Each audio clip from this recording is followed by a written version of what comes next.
Classificação indicativa. Livre para todos os públicos.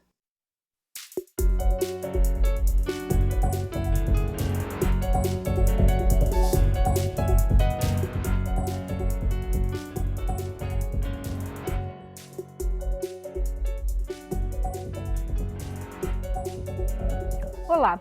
A Comissão Especial da Reforma Trabalhista encerrou a fase de debates em audiências públicas nos estados. A reforma tem como ponto central a prevalência dos acordos entre patrões e empregados sobre o que diz a lei.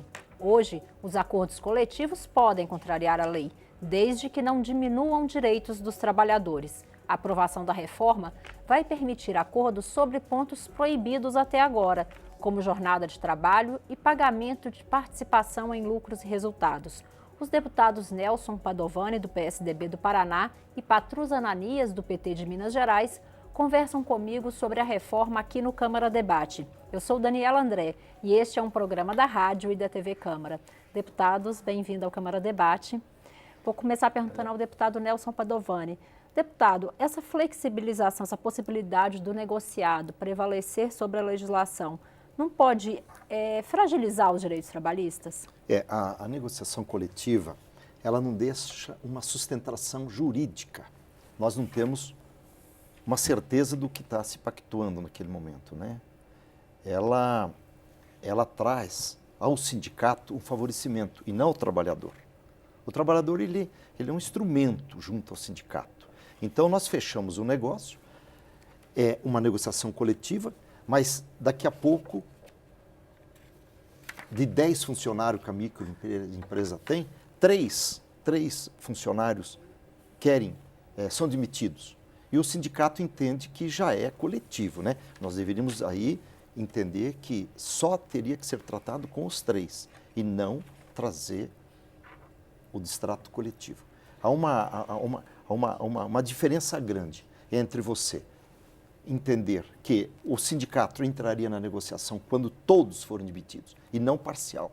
O que acontece é que o sindicato, no momento que você dispensar 3, ele quer os direitos para os 10. E aí é onde onera a empresa. Deputado Patrus. Se bem entendi as razões do meu colega, deputado Nelson Padovani, por quem tenho particular estima, respeito e admiração no campo pessoal, nós estamos no pior dos mundos, porque nós estamos substituindo por este projeto, que não é um projeto de reforma trabalhista, é um projeto para acabar com o direito do trabalho no Brasil, desconstituir o direito do trabalho. Então, coloca o negociado sobre o legislado. E pelas razões que ele apresentou, os sindicatos não representam bem os trabalhadores. Então, como que vamos ter a parte negociada? Porque a condição fundamental para o negociado, inclusive para irmos além da lei, é nós termos sindicatos fortes, representativos, que eles sejam reconhecidos. Porque nós sabemos que o trabalhador ou a trabalhadora individualmente considerado não tem um poder de negociação, é uma relação desigual. De um lado nós temos o capital, os detentores do poder econômico, e de outro lado nós temos pessoas que só têm a oferecer a sua força de trabalho, que tem que levar comida para casa, para alimentar os filhos. Então a tendência é que a parte economicamente mais frágil se submeta às condições impostas pela parte economicamente mais forte. E foi exatamente por isso que emergiu no século XIX, com muita luta, os direitos previdenciários, os direitos trabalhistas vinculados aos direitos previdenciários, dentro de um princípio que um pensador francês chamado Lacordaire colocou com precisão. Entre o forte e o fraco é a lei que liberta. A liberdade oprime. Porque aí, no caso, pode ser a liberdade da raposa no galinheiro. A liberdade que tem a parte economicamente mais forte de impor as suas condições. Por isso, a importância do Estado democrático de direito, agindo em nome do bem comum, do interesse coletivo, da justiça social, dos direitos fundamentais, marcar a sua presença para estabelecer o equilíbrio. Por isso é que nós somos contra essa reforma trabalhista. Deputado Nelson Padovani, o deputado Patrus Ananias critica a falta de paridade que existiria nas negociações. O senhor acha que é um risco para os trabalhadores? Eu com todo respeito ao deputado, você falou que existe o fraco e o forte, né? Nesse momento, o funcionário que tem um emprego, ele é o forte, o fraco é o empresário, que ele está à beira da falência. Um exemplo, a Volkswagen. A Volkswagen tem 18 mil funcionários e tem 30 mil ações trabalhistas, né? O americano, hoje, com todo o seu desenvolvimento econômico, financeiro, industrial, o americano tem 120 mil ações trabalhistas. O Japão tem 25 mil. E só em 2016, o Brasil, são 3 milhões de ações trabalhistas. No acumulado, nós estamos com 30 milhões de ações trabalhistas. E o que quer dizer isso? Virou uma mania, né? O seguro-desemprego é uma ajuda, no meu ponto de vista, e virou uma prática. O funcionário entra numa empresa, procura uma maneira de deixar a empresa ou se demitindo por livre vontade e ele vai à busca do seguro-desemprego. Eu falava ao deputado, antes de nós começarmos, que um dos maiores problemas que trouxe aos trabalhadores foi o seguro-desemprego. Porque, na verdade, é um tomate podre na caixa. Uma empresa que tem 100 funcionários, 99 funcionários, são, deputado, funcionários bons, pais de famílias, que eles querem preservar o emprego. O empresário também fica feliz em dar o emprego. É o capital e o trabalho. Então, o que acabou acontecendo? Acabou acontecendo que hoje esse desastre de quase 20 milhões de desempregados foi que os sindicatos, por causa de um dedo, está perdendo o braço, né? O trabalhador hoje está desempregado, como o deputado falou, é o trabalhador que leva alimentos para casa e hoje não está mais acontecendo. Nós estamos discutindo aqui uma lei de 1943, arcaica, décadas e décadas, né, passaram aí e nós não tivemos aí uma mudança para modernizar esse fato. Mas o que nós temos que pensar? Nós temos que pensar hoje. Nós temos milhares de desempregados e nós temos empresários que vão indo embora do Brasil. A exemplo do Paraguai, nós temos centenas e milhares de empresários do Brasil que estão se estabelecendo no Paraguai. Por quê? Porque a lei trabalhista é uma outra. E o Paraguai, hoje, ele não está desempregado. Eles não estão passando fome. Eles têm empregos. Têm empregos por quê? Porque tem uma legislação trabalhista decente.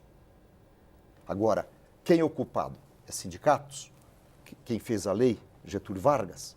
Ou é o momento que o parlamento deveria ter, nesse tempo, ter trazido novidades, atendendo o empresariado, fazer o meio termo, e eu, o trabalhador?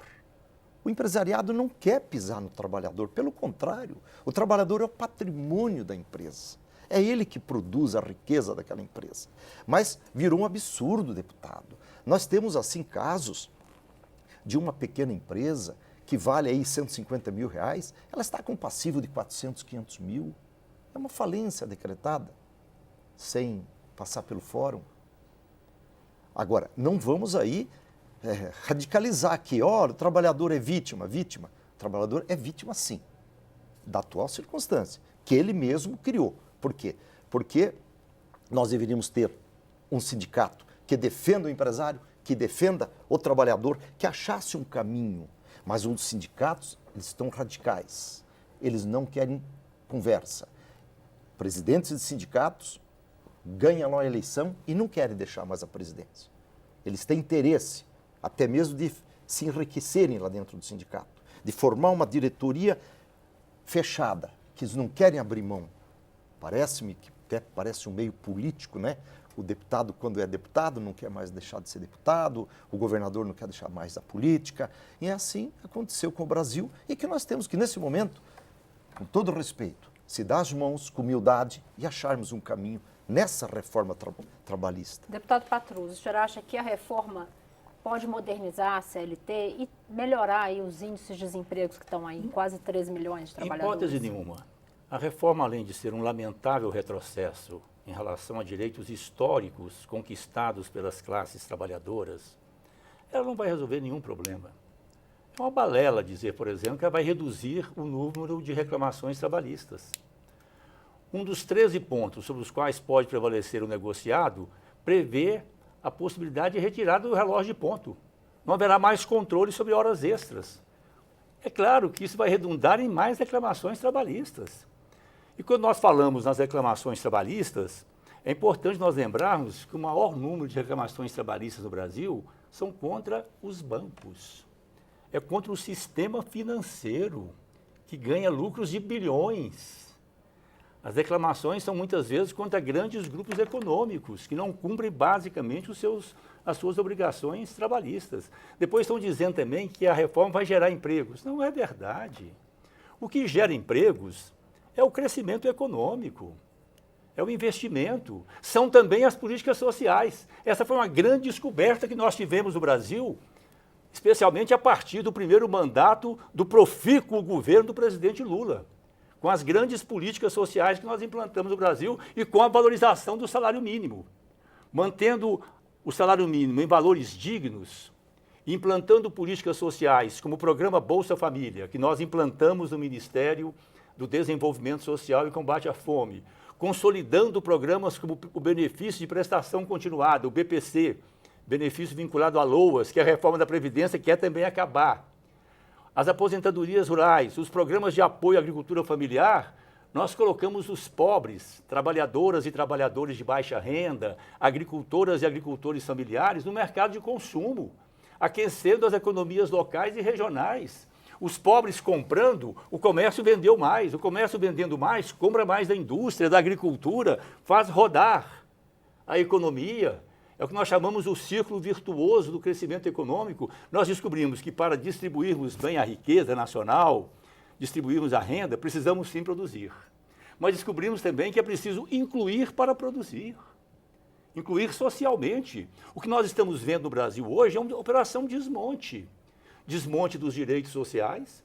Primeiro, Daniela, nós tivemos aqui na Câmara a PEC 24155 no Senado, que hoje, infelizmente, é a emenda constitucional 95, que congela o Brasil por 20 anos.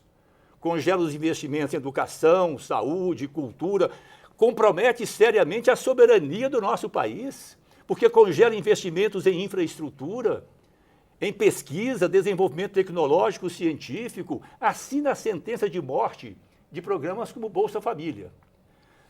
Estamos agora discutindo a reforma trabalhista, a chamada reforma. Enquanto nós estamos lá discutindo, o que é muito grave, hein? Essa reforma é terminativa na comissão. 37 deputados podem decidir o futuro da legislação trabalhista no Brasil, o futuro das classes trabalhadoras no Brasil. Nós estamos lá discutindo, atravessa por trás aí, em menos de 48 horas, é aprovada a lei de terceirização. Mais uma vez, precarizando as relações de trabalho, transformando em regra, concluindo o raciocínio, transformando em regra o que era uma exceção. E, simultaneamente, a reforma da Previdência. Então, nós temos no Brasil uma operação desmonte dos direitos sociais, atingindo diretamente a classe média, classes trabalhadoras, os mais pobres, e o que é mais grave, Daniela? Uma operação desmontando o país. São ações que comprometem seriamente a soberania dessa nossa grande e querida pátria brasileira. Deputados, vou pedir um pequeno intervalo. Na volta, a gente fala mais sobre terceirização e sobre sindicatos. Nós estamos ouvindo os deputados Nelson Padovani, do PSDB do Paraná, e Patrus Ananias, do PT de Minas Gerais. O tema é reforma trabalhista. Continue conosco.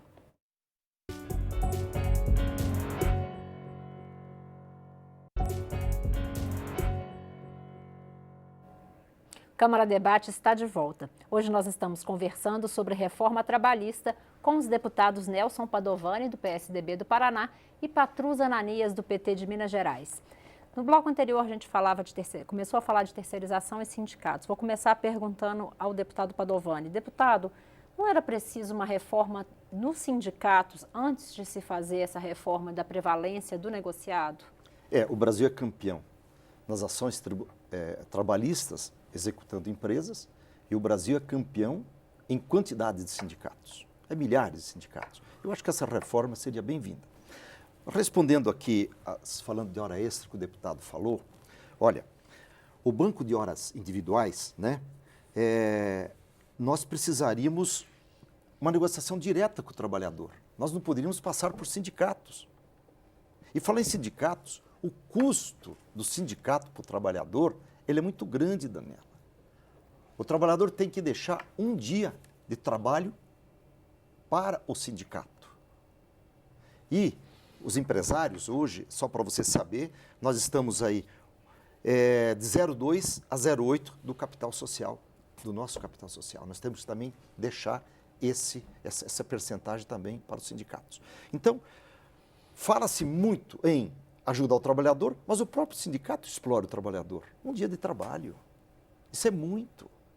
Então, o que nós temos que fazer aqui é pontuar as coisas. Vamos na 241. A 241, na verdade, o corpo dela foi para limitar os gastos. É o novo, o senhor está falando do novo regime fiscal. Claro, é os gastos dos municípios, Estado e União. O que aconteceu no passado? Na própria nossa presidenta, houve pedaladas. Se nós tivéssemos a 241, não tinha acontecido com a presidente Dilma. Hoje, o prefeito, governador, presidente, que gastar mais do que arrecada, vai ser enquadrado nas pedaladas. Eu acho que a 241 foi o que tínhamos que ter aprovado há 50 anos atrás. Né? Aí nós estaríamos falando da terceirização. O que houve nesse projeto que nós aprovamos da terceirização, está havendo mau entendimento dos partidos opostos ao nosso entendimento, porque, imagine, eu tenho uma empresa de máquina agrícola, eu conserto máquinas, eu dou assistência no campo, mas eu não tenho ali um local próprio para pintura daquela máquina. Eu terciarizo. Muito bem. Aquela outra empresa que só faz pinturas, é especialista nisso, ela leva a minha máquina, minha coletadeira, ou trator, ou a própria concessionária de veículos.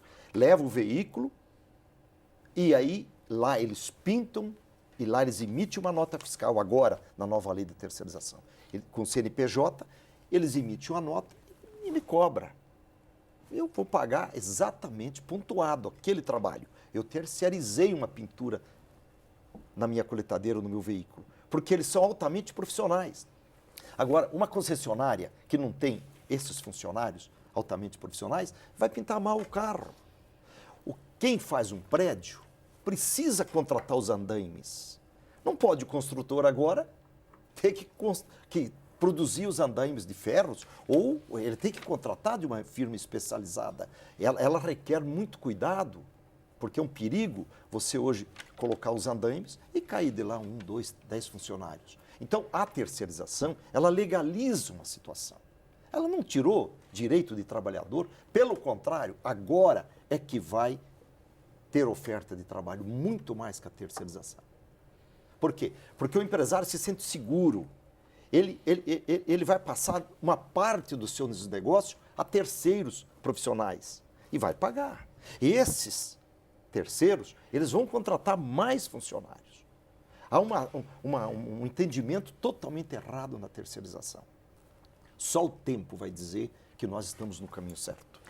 Deputado Patrus, eu vou começar perguntando ao senhor sobre reforma sindical e depois a gente fala sobre terceirização. Reforma sindical, o senhor acha que era o momento de fazer primeiro uma reforma sindical para depois se pensar na reforma trabalhista? Primeiro eu quero prestar uma homenagem aqui ao deputado Nelson Padovani pela sua transparência, porque os defensores da chamada reforma trabalhista, né, aqui na casa, eles defendem essa pretensa reforma, que eu insisto em dizer, representa o início do fim das conquistas sociais, trabalhistas, previdenciárias que nós tivemos no Brasil ao longo dos anos. Eles têm defendido essa pretensa reforma alegando que vai fortalecer os sindicatos, porque para haver negociação coletiva tem que haver sindicatos fortes, representativos. Então o deputado Padovani está sendo muito verdadeiro. A reforma visa também desconstituir os sindicatos.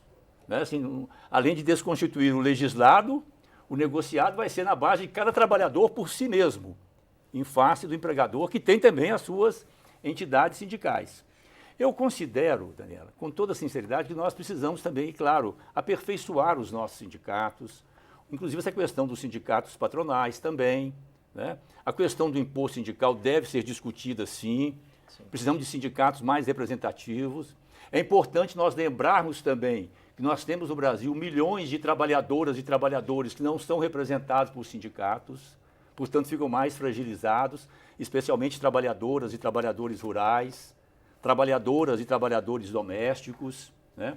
Tem esse problema, sim, de sindicatos pelegos, sindicatos que não têm efetivamente compromisso com as suas bases, mas temos, sim, sindicatos, federações, centrais sindicais comprometidas, que lutam efetivamente pelos direitos trabalhistas, sociais. Então, o que nós precisamos discutir é como fortalecer os sindicatos e fazê-los mais representativos e não desconstituí-los, né? Seria mais um passo no sentido de desconstituir os direitos do trabalho no Brasil, como já estão falando também em acabar com os sindicatos e acabar também com a justiça do trabalho, né? Então, essa é uma questão para nós fundamental. Agora, eu quero chamar a atenção também para o fato, já entrando aqui no trabalho terceirizado, o trabalho terceirizado tem que ser visto. O projeto de lei 6.787, da chamada reforma do trabalho, ele prevê também o chamado trabalho temporário, que vai ser aumentado, se aprovado esse malfadado projeto, de 90 para 120 dias, prorrogáveis por outros 120 dias. Então, o trabalho temporário poderá chegar a 240 dias. Depois, além do trabalho temporário, tem também o trabalho em regime de tempo parcial, que é de 25 horas. O projeto prevê elevar para 30, com mais 6 horas de acréscimo, fazendo, portanto, 36 horas, muito próximo da jornada normal de 44 horas semanais. E aí vem mais ainda a terceirização. Então, nós temos 3 formas de precarização das relações de trabalho. Então, é muito fácil nós prevermos que haverá o fim do contrato de trabalho por tempo indeterminado. No caso, por exemplo, do contrato do terceirizado, pode chegar até 270 dias, 9 meses. É o tempo de nascer uma vida nova.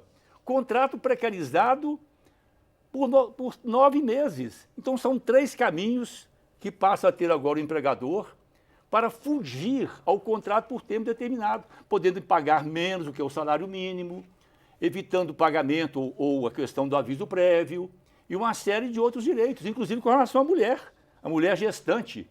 E não foi gratuito, que eu vi nos jornais hoje, que eles estão defendendo também que no projeto conste a possibilidade de uma mulher gestante, grávida, trabalhar em local em condições insalubres. Então, o que nós estamos vendo realmente é um retrocesso. Ao mesmo tempo que se fala, Daniela, que a CLT é velha. A CLT é de 1943, ela deve ser aperfeiçoada. Agora, o Brasil é que custou a entrar no campo dos direitos trabalhistas. Vamos deixar claro, a democracia é o espaço do conflito. Nós vivemos numa sociedade conflitiva. E o grande desafio que nós temos no Estado democrático de direito é processarmos esses conflitos de forma pacífica, democrática. Mas os interesses são diferenciados. Os empregadores, os empresários querem justamente ganhar mais, querem ter mais lucros. Para eles terem mais lucros, pagar menos ao trabalhador é uma forma de ter mais lucro. Por sua vez, as classes trabalhadoras querem melhorar as suas condições de vida, querem melhores salários. Então é fundamental nós partirmos desse ponto, deputado, de que nós vivemos numa sociedade onde as pessoas muitas vezes têm interesses conflitantes. Daí a importância de nós processarmos esses conflitos de uma forma democrática e respeitando as diferenças de cada um. Deputado Padovani, o deputado fez uma crítica à terceirização e acrescentaria a seguinte dúvida. O senhor falou do trabalho terceirizado bastante especializado, uma contratação entre empresas, mas não há um risco de haver o que se chama aí de pejotização?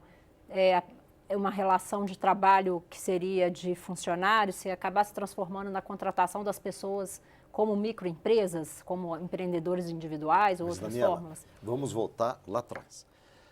Às vezes, uma revenda de máquinas agrícolas, em um ano, ela pinte uma máquina, ela vai mandar pintar uma máquina. Ela não vai poder ter pintores o ano todo para desenvolver a pintura de um automóvel ou de uma máquina. Mas o senhor acredita que nas atividades diárias das empresas não se corre o risco da inclusão desses funcionários? Não, veja bem, o que você tem que entender é que nós temos que pagar aos funcionários aquilo que realmente ele fez. Nós não podemos aqui radicalizar. Olha, o senhor é meu funcionário, o senhor vai, desse momento em diante, participar de todo o faturamento da empresa. O que nós temos que, aqui, como eu dizia para você, temos que pontuar os trabalhos do trabalhador. Veja, no passado, o deputado falava agora do passado, que as leis até eram melhores. Sabe que no passado, eu acho que a CLT do passado, se não fosse as portarias, as leis complementares, era melhor. Eu vejo até que em 1943 o presidente Getúlio Vargas fez realmente uma gestão na Justiça do Trabalho boa. Aconteceu que os sindicatos, por forçarem uma situação, foi criando leis e leis que chegou no que chegou, né? Agora, imagine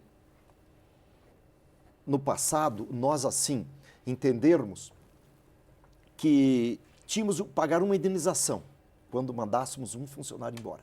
Pagaríamos uma indenização. A indenização se acertava ali perante o juiz ou junto ao sindicato. Você trabalhou comigo 5 anos, quanto é que você acha que dá? 40 mil reais, tudo bem. O que está acontecendo depois disso? Acabaram com a indenização e criaram o fundo de garantia. Ora, o fundo de garantia é um contrato de risco. No momento que ele for demitido, mas ele tem o seu fundo de garantia guardado 1, 2, 3, 10 anos que ele trabalha. E o que acabou acontecendo? O empresário deposita o fundo de garantia, Daniela, e agora paga 40% de multa quando demite um funcionário. Se ele tem 100 mil reais, fundo de garantia já depositado, que aquele empresário depositou no tempo para ele, sobre os 100 mil ele tem que dar mais 40 mil para mandar o funcionário embora. Mais 40. E 10% para o governo. Ele paga 50%. O funcionário leva o fundo de garantia, que seria, no caso, o direito de uma indenização a longo prazo, e ainda mais 40% do que foi depositado, que, na verdade, seria o seu tempo de indenização, que é o fundo de garantia. Então, uma bitributação. O empresário não tem mais condições de suportar, não tem. Hoje, para o empresário contratar, deputado, um funcionário representa um passivo. E ele precisa do trabalho, ele precisa. Na verdade, as empresas foram deixando a sua qualidade, a sua quantidade de trabalho, porque não tem mais condições. Não que o salário mínimo seja alto, não diria isso. É um salário compatível com o custo de vida do trabalhador. Agora, é a previdência que o empresário tem que recolher, é o fundo de garantia, é as multas, e aí vai que um empresário que paga hoje R$1.000 de salário, no final ele está pagando 1.800. Agregam todos os custos. Inclusive, veja assim, esse imposto sindical tinha que ser facultativo. O funcionário que quiser pagar o sindicato, se ele quiser ser sócio, ele paga se quiser. Hoje não, ele é obrigado a pagar. Ora, se eu sou de uma cidade de Londrina, eu não tenho interesse em me filiar lá num clube, porque o clube oferece tênis, piscinas. É uma vontade minha de eu ser sócio daquele clube, de vários clubes, ou de nenhum clube. Agora, por que obriga o trabalhador a pagar o imposto sindical? Deputados, por que obriga o empresário também a pagar 0,208 também? Então, nós temos que, aqui, limitar a quantidade de sindicatos nesse país. Eu vou pedir 30 segundos, dar 30 segundos para cada um dos deputados, para a gente ir para o encerramento, porque o nosso tempo realmente está se esgotando. Deputado Patrus.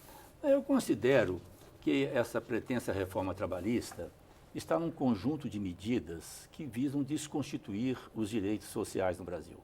Então, o que eu acho fundamental, o que eu considero fundamental, é que as pessoas que estão nos ouvindo, que estão sintonizadas conosco, procurem se informar do que está acontecendo efetivamente com o nosso país e que exerça os seus direitos e os seus deveres de cidadania, participando, tomando posição em relação a essas questões que nós estamos discutindo aqui na Câmara dos Deputados, no Congresso, e que eu considero que representam um retrocesso terrível para conquistas históricas do povo brasileiro. Deputado Nelson Padovani, 30 segundos para o encerramento. Eu faço 4 perguntinhas rápidas para o senhor. Não tem mais tempo de responder. A intempestividade de 6 meses seria o suficiente para que o trabalhador, Daniela, no lugar de 2 anos, ele tenha o tempo para entrar com uma ação trabalhista? Por que 2 anos? E 6 meses, quando ele é demitido, ou ele sai por vontade própria, ele teria que entrar com ação trabalhista. Ele tem 2 anos. Olha, nós temos aqui, no momento que eu tenho uma audiência, eu como empresário, eu chego naquele momento que o juiz determina, o trabalhador não. Ele pode faltar 1, 2, 3 vezes. É réu, confesso, o empresário que não comparecer naquele momento. Para o trabalhador, não. E aí vem a condição de cessão. Você pode vender o direito. O trabalhador chega num advogado e diz, doutor, eu estou com dificuldade financeira. E é vendido o direito, é cedido, vendido, transferido. Nós não podemos mais admitir. O trabalhador, quando ganhar o direito, tem que ser depositado em conta corrente, sem intermediários. Ter que encerrar o programa, mas já vou deixar um convite aqui para os senhores voltarem para a gente falar de justiça do trabalho, que tem bastante assunto também. Chegamos ao fim dessa edição do Câmara Debate. Conversei sobre reforma trabalhista com os deputados Nelson Padovani, do PSDB do Paraná, e Patrus Ananias, do PT de Minas Gerais. Você pode rever esta e outras edições na nossa página na internet ou no YouTube. Até mais!